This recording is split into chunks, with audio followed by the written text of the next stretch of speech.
Hello everyone, and welcome to 2018's first film fight. This is one I've been planning to do since the very beginning of the channel, but I never felt strongly compelled by either one of the two films to make a video about them. I don't think either one is so horrible I have to compare it to something as I rant, and that one is so outstanding that I need to step on a soapbox and yell to everyone how great it is. Amazing!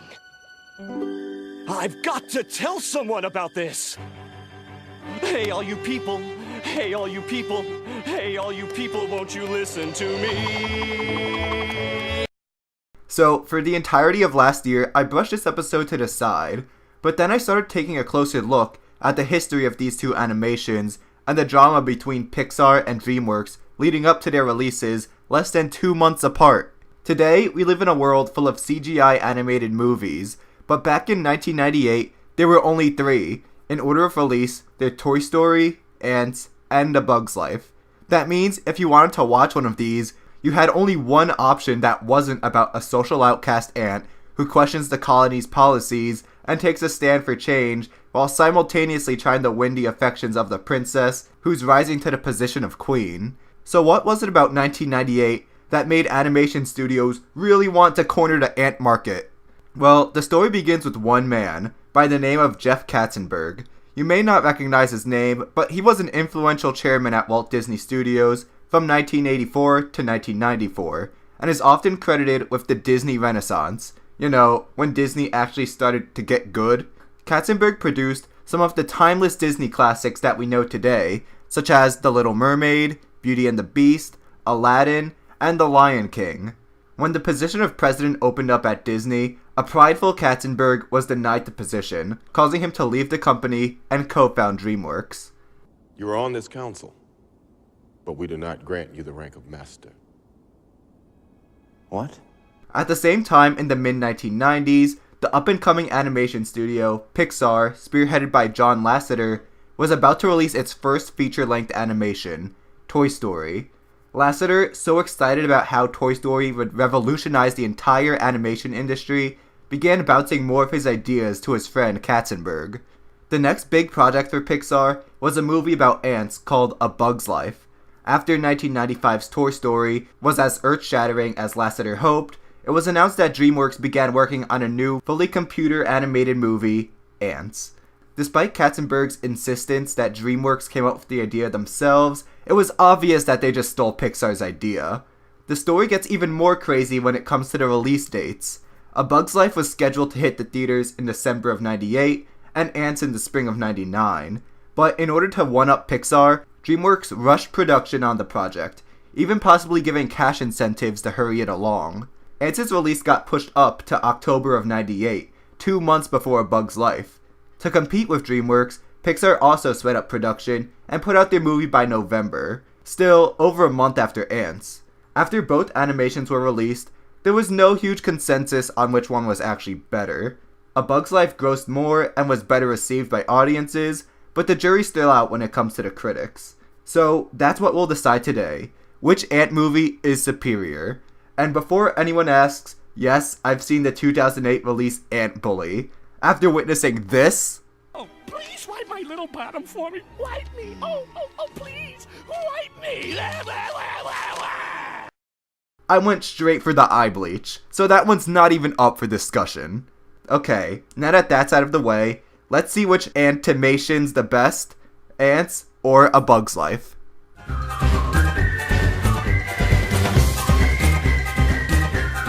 It's the time of your life, so live it well. Both Antz and A Bug's Life are essentially about the same thing, as I've already pointed out. There's a misfit ant who saves the colony and falls in love with the princess. In this aspect, they're eerily similar, yet the way the two approach this concept are totally different. They both have their own unique spin on their portrayal of the colony, and then even though the portrayals are different, they both seek to provide commentary on some of the atrocities in human history. Dreamworks' Antz follows a worker ant named Z. Z tries to find a greater purpose in his rigid, state-centered society, goes to battle against termites, becomes a war hero, and uncovers a plot to destroy the entire colony. The antagonist here is the Supreme Military Commander, General Mandible, voiced by Gene Hackman.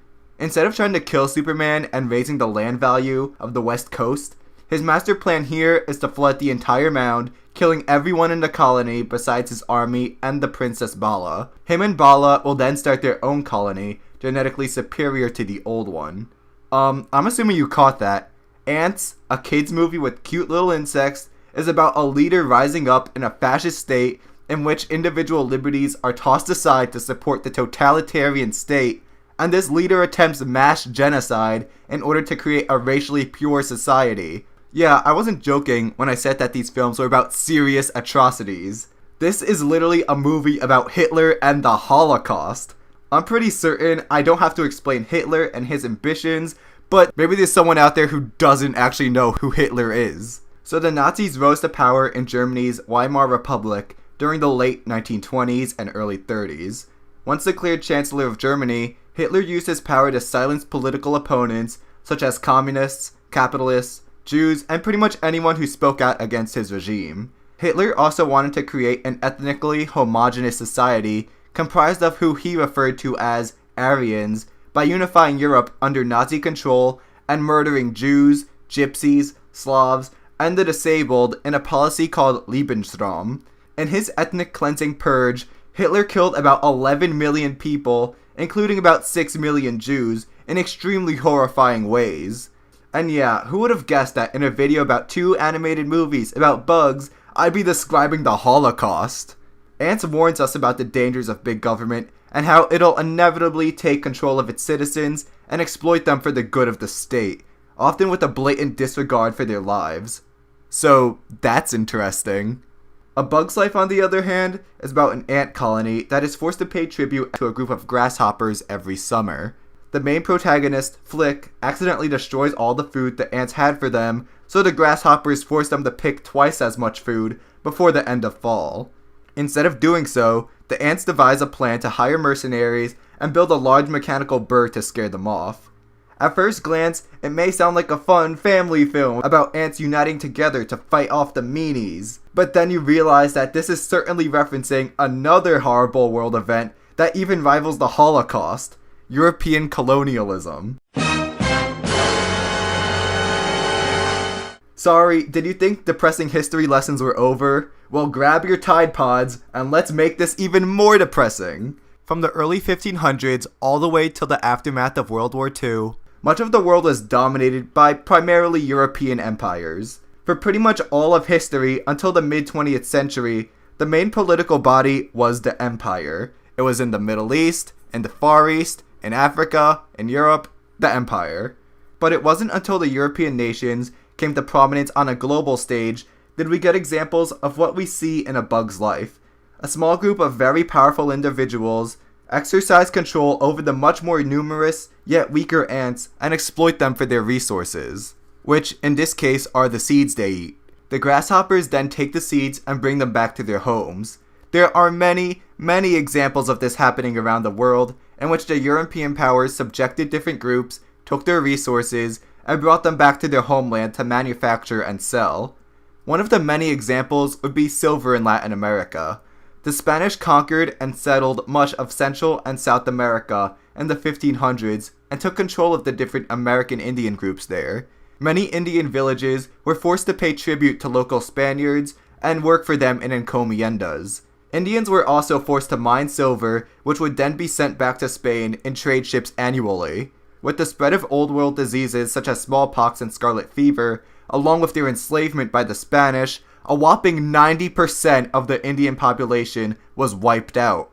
But again, that's just one example. We also see this kind of exploitation in Africa, India, and Southeast Asia. Okay, so I've been mostly discussing the ugly inspirations for both of these animations, but which story do I think is better? Well, honestly, I found both ticking off a lot of boxes on the family movie cliché list, so I wasn't blown away by either one. But I think A Bug's Life is a bit too by the numbers, especially with its whole liar revealed storyline that's been done to death by so many animated movies. After the setup, I basically guessed the rest of the plot. Flick finds a bunch of carnies and tries to pass them off as warriors to fight the grasshoppers. They play it out until they inevitably get caught. Then there's the second act sad moment when they're booted out of the colony, and then they come back to stop the bad guy. The story is so paint by numbers, which is very surprising for Pixar, especially during this time. This film preceded Toy Story, not Cars 2, so you'd expect something at least a bit more memorable. Not to say it's bad, but nothing that interesting. I feel like I've seen it all before. Antz, on the other hand, has its cliches, but still keeps you guessing. You're entertained by the different twists and turns the plot takes, and it feels new. Mass genocide isn't something I normally see in animated movies. So, I'll say that Antz delivers its depressing story better. Now somebody, please hand me those pods. Despite their similarities, A Bug's Life and Antz have two completely different styles. They both feel and look completely different. A Bug's Life has the tone of your typical Pixar movie, fun and lighthearted. One of the reasons why Pixar has become so successful is because it's consistent with its work. You go into a Pixar movie knowing what kind of movie you're gonna get. Dreamworks, on the other hand, you have no idea what you're about to witness. It could be complete trash, it can be amazing, it can be really dark and gross, or it can be really family friendly and fun. And that's why Pixar has done so well in the past. Well, again, ignoring Cars 2. So back to A Bug's Life, the world in which this colony of ants lives has its dangers, but it's overall bright and cheerful. It's also more cartoony than Antz. Even though Pixar was using 3D computer animation instead of being hand-drawn and 2D, it still has that same childish look to it, in a good way. The ants have large eyes and round faces, making them look more childlike. Also, I've gotta say, for its time, A Bug's Life has some impressive animation.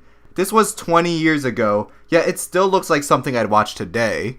Antz, on the other hand, is a totally different story. Where A Bug's Life is lighthearted and fun, Antz is dark and flat out gross. It seems about as disgusting as we'd expect a world of bugs to look. And again, that's because Dreamworks took a more realistic approach to the animation than Pixar, being more grounded and dirty. Even the characters, the ants in Antz, were designed to have more human faces, while A Bug's Life certainly has more rounded, cartoony looking ants to appeal to kids. Maybe this works for the antagonists, who are supposed to look rough and brutal, but the protagonists definitely look off-putting. They're ugly to look at and almost cringe-worthy. They certainly haven't passed the uncanny valley. Using CGI to make realistic faces probably wasn't the best idea during this time. Even Toy Story had some trouble getting over that uncanny valley with its humans. This really all stems from one major complaint I have with Antz, in that it doesn't actually know who its audience is. The movie has a childish premise, and it's about an ant who doesn't feel like he belongs and then proceeds to save the colony. And of course, it's an animation about ants. So, is it a family film? Well, not really. Again, it gets pretty dark and brutal, especially when they have to fight these terrifying looking termites. And a lot of the humor is so not child friendly. This stuff tastes like crap. Really? Let me try some. Hey, it is crap. Not bad. Some of the characters even curse.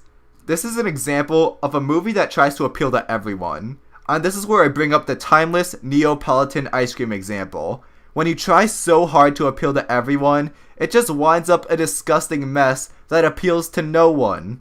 No parents will want to take their children to a movie this dark, and no adults are going to want to spend their Friday night to go watch Antz in theaters. So it's going to appeal to no one. Again, Pixar became so successful because they were able to make animations that the whole family can enjoy.